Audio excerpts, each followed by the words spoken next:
त्यांना देऊ इच्छितो. पत्रकार मित्रांनो, तुम्ही सकाळपासून थांबलेल्या, पण माझी धावपळ चाललेली, अजून माझे सगळे मुलाखती संपलेल्या नाही आहेत. अजून मला वाटतं 5-6 प्रभाग राहिलेले आहेत आणि ते आता संपवून मग इतर लोकांशी मला चर्चा करायची. त्याबद्दल तुम्ही पण माझ्याबद्दल गैरसमज निर्माण करून घेऊ नका. आपल्याला काही प्रश्न विचारायचे असतील तर विचारा.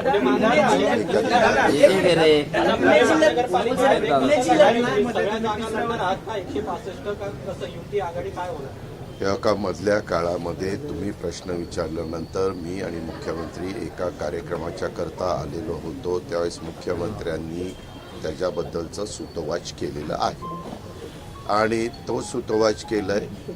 यामध्ये आम्हाला शेवटी मी ह्या जिल्ह्यामध्ये काम करतो, गेले 35 वर्ष काम करतो. अनेकदा ह्या जिल्ह्यांनी आणि ह्या दोन्ही शहरांनी मला मनापासून साथ दिलेली आहे. ह्याही वेळेस तुम्ही पाहिलं तर बऱ्यापैकी नगरपालिकेचे रिझल्ट हे नगराध्यक्षपदाचे काही ठिकाणी चुरशीच्या निवडणुका होत्या, हे तुम्हालाही मान्य करावं लागेल. विशेषतः इंदापूर असेल, जेजुरी असेल, भोर असेल, इवन फुरसिंगी आणि उरळी देवाची असेल, अशा काही भागामध्ये पण तिथंही लोकांनी साथ दिली. काही ठिकाणी शिवसेनेला पण साथ दिली, काही ठिकाणी भाजपला पण साथ दिली, नाही असं नाही. आणि त्या प्रकारे निर्णय झालेला आहे, निकाल लागलेला आहे. त्याबद्दल त्यांचं सगळ्यांचे आभार मतदारांचे. इथं मी चाचपणी करतो कारण इथं मधल्या काळामध्ये साधारण आमचं अंडरस्टँडिंग ठरलेलं होतं की आम्ही जे मित्रपक्ष आहोत त्यांनी एकमेकाचे उमेदवार घ्यायचे नाहीत किंवा एकमेकाचे माजी पदाधिकारी घ्यायचे नाहीत, परंतु ते घेतले गेलेले. त्याबद्दल आम्ही मुंबईत गेल्यावर चर्चा त्या ठिकाणी करू.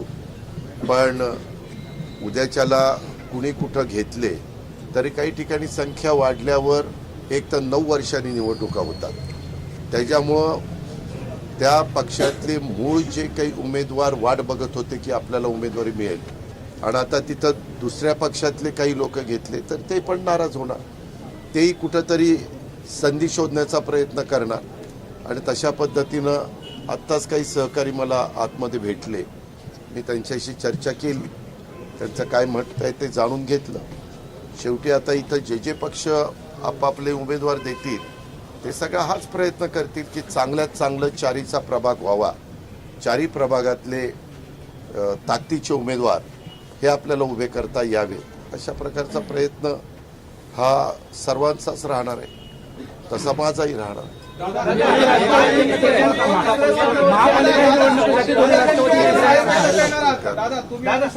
आगामी महापालिका इलेक्शनच्या दृष्टीने एकत्र येणार आहात का? कारण की सातत्याने सारखी चर्चा होती त्यावर. त्याच्यामध्ये आम्ही महाविकास आघाडीत एकत्र काम करत होतो 15 वर्ष काँग्रेसच्या बरोबर. त्यावेळेस आम्ही हा सगळा अधिकार त्या जिल्ह्यांना द्यायचो. आता पण तो अधिकार आम्ही त्या जिल्ह्यांना दिला आणि त्या प्रकारे ह्या नगरपालिकेच्या निवडणुकीमध्ये देखील कुठं कशा पद्धतीने युत्या झाल्या हे पत्रकार मित्रांनो आपण पण सगळ्यांनी पाहिलेलं आहे, जनतेने पण पाहिलेलं आहे आणि त्याच्यातून निकाल पण आता लागलेले आहेत. त्याच्या उद्याच्याला प्रत्येक पक्ष, आम्ही महायुतीच्या सरकारमध्ये काम करत असलो तरी भाजपला त्यांच्या कार्यकर्त्यांना जास्तीत जास्त संधी द्यायची, शिवसेनेला त्यांच्या कार्यकर्त्यांना एकनाथराव शिंदे साहेबांना संधी द्यायची, मला माझ्या राष्ट्रवादीच्या कार्यकर्त्यांना संधी द्यायची. शेवटी आम्ही सगळेजण ह्या सगळ्यांच्या मदतीमुळं 288 मतदारसंघात लढलो आणि त्याच्यातले जवळपास 238 मतदारसंघामध्ये आमच्या ह्या जीवाभावाच्या कार्यकर्त्यांनी तिन्ही पक्षाच्या आम्हाला निवडून आणण्याचं काम केलं. पण त्या कार्यकर्त्याला पण संधी मिळाली पाहिजे. त्याच्यामुळं नगरपालिकेमध्ये देखील तशा प्रकारचा प्रयत्न झाला. अनेक ठिकाणी आम्ही एकमेकांच्या विरोधामध्ये देखील लढलो आणि महानगरपालिका देखील 29 आहे. प्रत्येकाला वाटतं आपल्या विचाराचा महापौर व्हावा आणि तशा प्रकारचे प्रयत्न सर्वांचेच चाललेले. आणि हे सगळं करत असताना तिथली राजकीय परिस्थिती कशी उद्भवते त्या पद्धतीनं तिथले निर्णय हे तिथले जिल्हाध्यक्ष घेतील.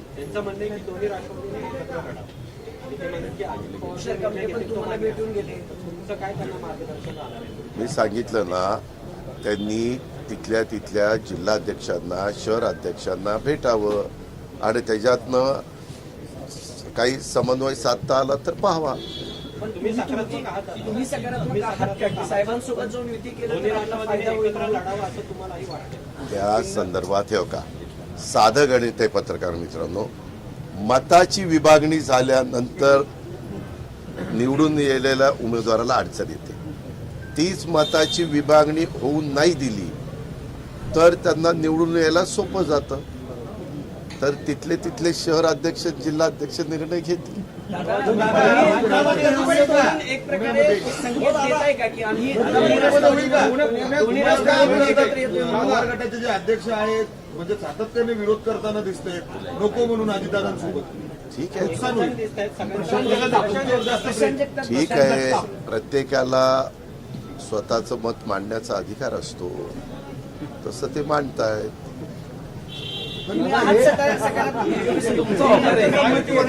कार्यकर्ते पदाधिकारी घेण्याचं म्हणजे ठरलं नाही तुम्ही जसं आता म्हटलं. काल ज्या पद्धतीने भाजपने अनेक पदाधिकारी ठेवले आहेत, काय तुम्ही नाराज आहे त्याचं? नाही नायक का ह्याच्यात नाराज विराज होऊन चालत नसतं. दादा सुरुवात कुणी जर केली तर दुसराही गप्प बसत नाही असं म्हटलं जातं. तुम्ही म्हणताय मैत्रीपूर्वक लढत आहे. दादा तुम्ही म्हणताय मैत्रीपूर्वक लढत आहे, मात्र भाजप तुमचे अनेक नगरसेवक इन्कमिंग त्यांच्याकडे जोरात आहे. म्हणजे अर्थात ते रोखणार कसं तुम्ही? जरा धीर धर, त्यांच्या आपल्याकडे येणार आहेत? जरा धीर धर, घाई करू नको. रोज आपल्याला बातम्या द्यायच्यात ना. 24 तास आपले चॅनल चालले पाहिजे ना बाबा. आता काय करतो त्यात गारठाय. दादा आपल्या संपर्कात आहेत का भाजपचे काही नगरसेवक? मी आता मला निरोप आला, त्यांना आपण दवाखान्यामध्ये ऍडमिट केलेलं आहे. डॉक्टरांचं म्हणणं की म्हणजे त्यांच्या जीविताला धोका नाही, काळजी घेत आहे. घडायला नको होतं, परंतु उत्साहाच्या भरात कधी कधी काही घडतं.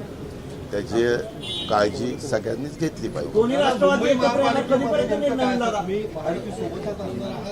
कुठे? अरे बाबा, तिथं मध्ये आम्ही मुख्यमंत्री नंतर सुनील तटकरे साहेब आमची बैठक झाली. त्याच्याबद्दल CM साहेबांनी पण काही सूतोवाच केला आहे. आम्ही पुन्हा आता 2 दिवसांनी जाऊ. म्हणजे मी उद्या पण बहुतेक इथंच थांबेल, कारण इथं पण बऱ्यापैकी काम आहे. आणि त्याच्यानंतर मग गेल्यानंतर त्याच्याबद्दलची चर्चा करू.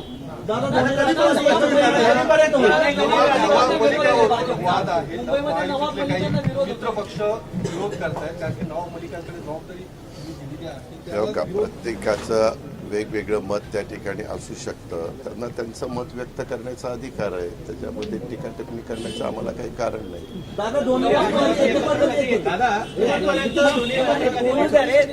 अरे मी काही ज्योतिषी नाहीये बाळा, मी ज्योतिषी नाहीये. नवाब मलिकांवर जबाबदारी असेल का दादा? मुंबईची नवाब मलिकांवर जबाबदारी असेल का राष्ट्रवादी? अरे आम्ही बसून ठरू ना बाबा. तुझ्यावर जबाबदारी नसेल एवढं नक्की. दोन्ही राष्ट्रवादी एकत्र येण्याचा मुहूर्त सांगा ना आम्हाला. तुमच्या बोलण्यातून संकेत दिसत आहेत की तुम्ही सरळ म्हणतायत की मताची विभागणी व्हायची नसेल तर समविचारी पक्षांनी एकत्रित यायला हवं. याचा अर्थ दादांचा ग्रीन सिग्नल आहे का? आता ग्रीन आहे का पिवळा झालाय का अजून लालच आहे? तर जरा आज रात्री विचार करून उद्या तुला सांगतो. आघाडी सोबत गेला या निवडणुकीमध्ये तर तुम्हाला निकालामध्ये महायुतीमध्ये येता येणार नाही असं चंद्रशेखर बावनकुळे पुण्यातच बोलते परवा बोलतात. अच्छा, निवडणुकी आधीची युती असेल तीच निकालानंतर पण असेल असं त्यांचं म्हणणं आहे. बरं, आठ टाकली तुम्हाला असं तू काही सांगू नको. आत्ताच मला त्यांचा. अरे बाबा, मी ह्याच्या संदर्भामध्ये जे काही बोलायचंय ते मी वरिष्ठांशी बोलू, म्हणजे दिल्लीतल्या वरिष्ठांशी. आणि इथं बोलायचं असेल ते देवेंद्रजी फडणवीस म्हणून एक नेते आहेत त्यांच्याशी बोलू. कळलं का? नाही, सगळ्यांच्या बद्दल महत्व आहे. तुझ्याही प्रश्नाला खूप महत्व आहे, तसं त्यांच्याही म्हणण्याला महत्व आहे. दादा तुम्ही आज पुन्हा निकालातून दाखवून दिले की अजित पवारच पुणे जिल्ह्याचे दादा आहेत. कारण नाही रे, 1 मिनिट, तसं नाही. सगळ्या आमच्या जीवाभावाच्या कार्यकर्त्यांनी काम केलं. मेहनत घेतली, कष्ट केले.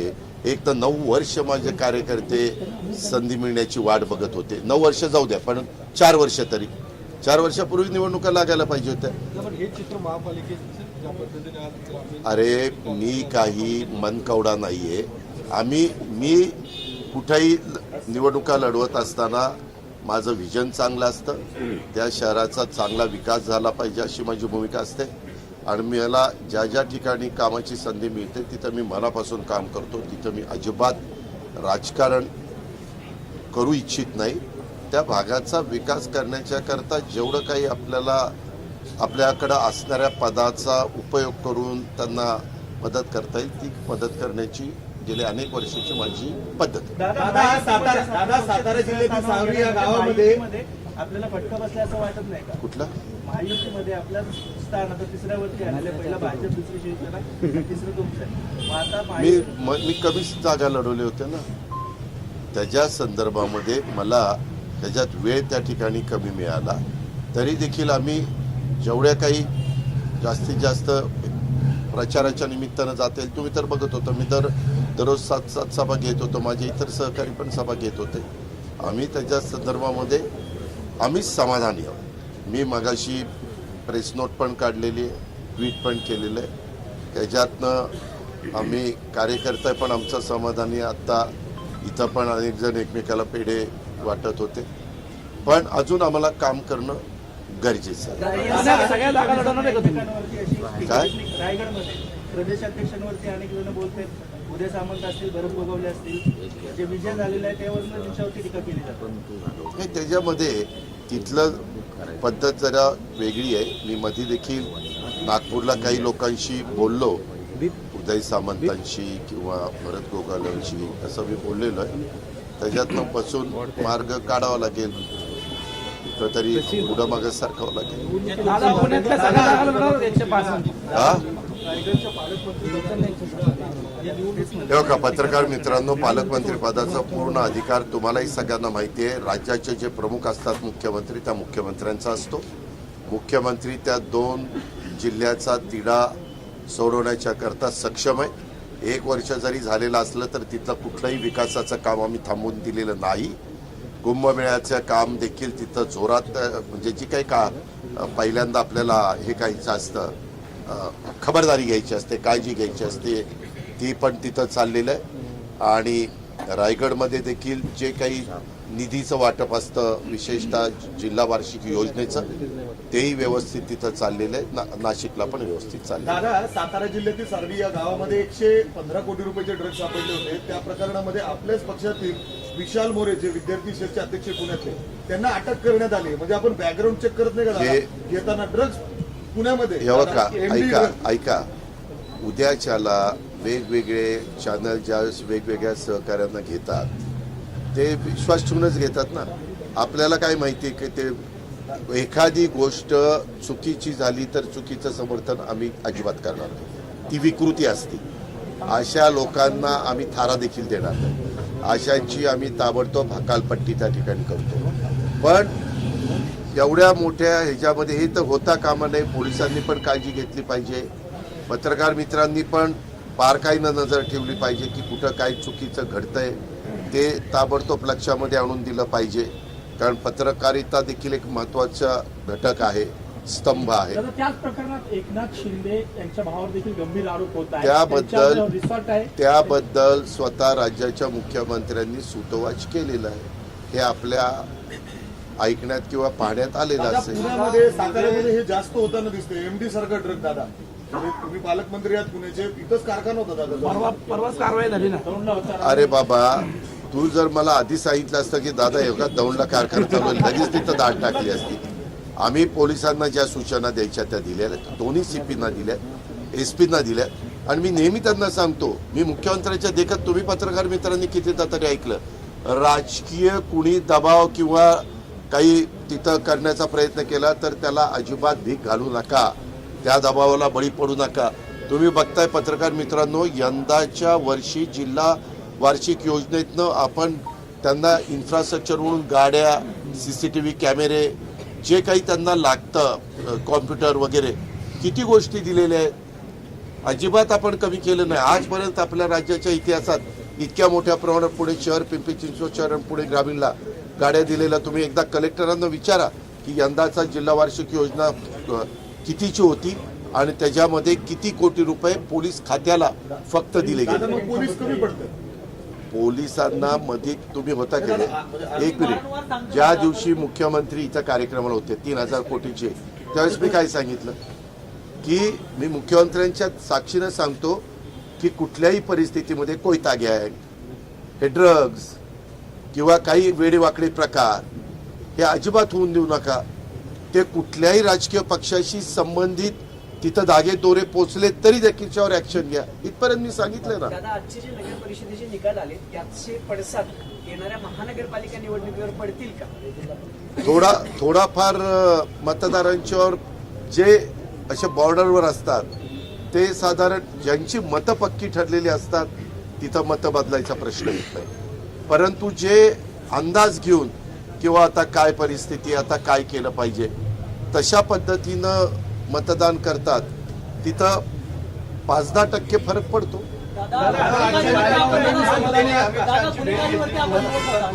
आणि त्यानंतर चर्चा सुरू झाली की पुन्हा धनंजय मुंडेंची आपल्याला सगळ्यांना माहिती आहे तिथं कावळा उठायला फांदी तुटायला गाठ पडावी तशी पडलेली आहे. त्यावेळेस धनंजय मुंडे त्यांच्या 2 कामाच्या करता मलाही त्यांनी फोन करून सांगितलं की दादा एक काम कारखान्याचं होतं आणि अजून एक त्यांचं दुसरं काम होतं. त्या कामाच्या करता त्यांनी अमित शहा साहेब हे आमच्या NDAचे एक प्रमुख नेते आहेत, त्यांनी त्यांची वेळ घेतलेली होती, त्यांनी त्यांना वेळ दिलेली होती, त्याच्याकरता ते बोलायला गेले होते. मी खूपदा बघतो पत्रकार मित्र पण, मी ज्यावेळेस कधी मुख्यमंत्र्यांना भेटायला जातो त्यावेळेस अजित पवार मुख्यमंत्र्यांच्या भेटीला, मग साधारण त्यावेळेस कुठलं जे वातावरण असेल किंवा काही चर्चा असेल त्याचा कुठेतरी अर्थ लावतात आणि ह्याच्याकरता भेटीला. आता भेटीला कशाला गेले ते मला मुख्यमंत्र्यांनाच माहिती असतं, पण सूत्रांच्या माहितीनुसार सूत्र यायला ती सूत्रच मला होणार आहे का? चर्चा सुरू झालेली आहे. आपल्याला एक माहिती का, ह्या सगळ्याच्या संदर्भातला अधिकार हा राज्याचे प्रमुख या नात्याने मुख्यमंत्री महोदयांचा असतो की नाही. त्या संदर्भामध्ये मुख्यमंत्री काय तो योग्य तो निर्णय घेतील.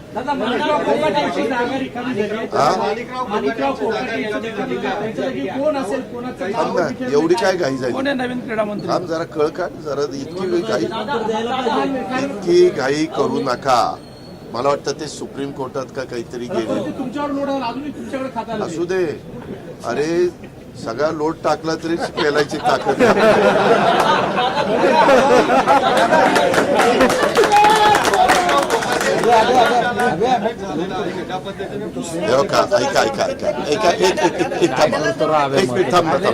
केस कधीची केस कधीची 95ची. आज आपण 2025 मध्ये, कुणाला माहिती पण नव्हतं ही केस आहे. 30 वर्ष झाली. माणिकराव 30 वर्षात वेगवेगळ्या ठिकाणचे पक्षाचे आमदार म्हणून निवडून आले की नाही. ह्याच्यामध्ये न्यायव्यवस्था ही तर सर्वोच्च आहे, पण निकाल लागल्यानंतर सेशन कोर्टामध्ये ही इतकी झटपट दिवाणी केस लागेल असं सहसा घडत नाही, पण इथं घडलं. आता मागे काही बाबतीमध्ये काही घटना घडल्यानंतर सुप्रीम कोर्टाने ह्याला स्थगिती दिल्यानंतर जर एखाद्याला अपात्र केलं तरी सुप्रीम कोर्टाच्या निर्णयानुसार त्यांना पुन्हा पात्र ठरून ते त्या पदावर राहू शकतात.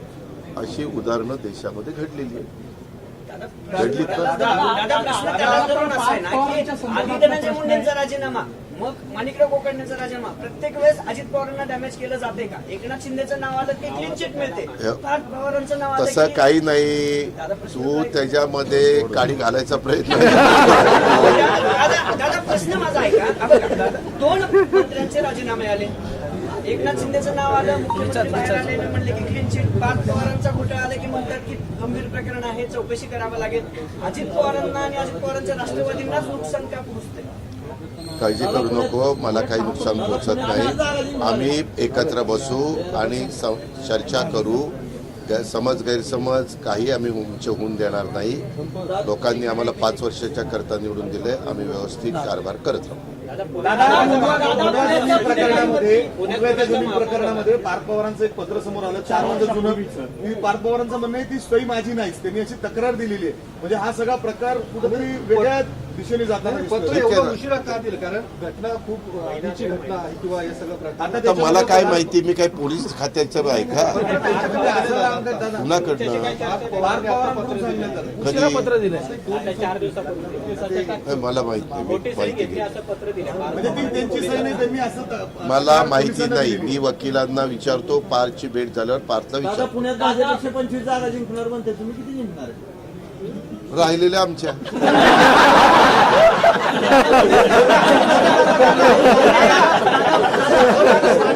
हे बाद झालं. आता मी दिवा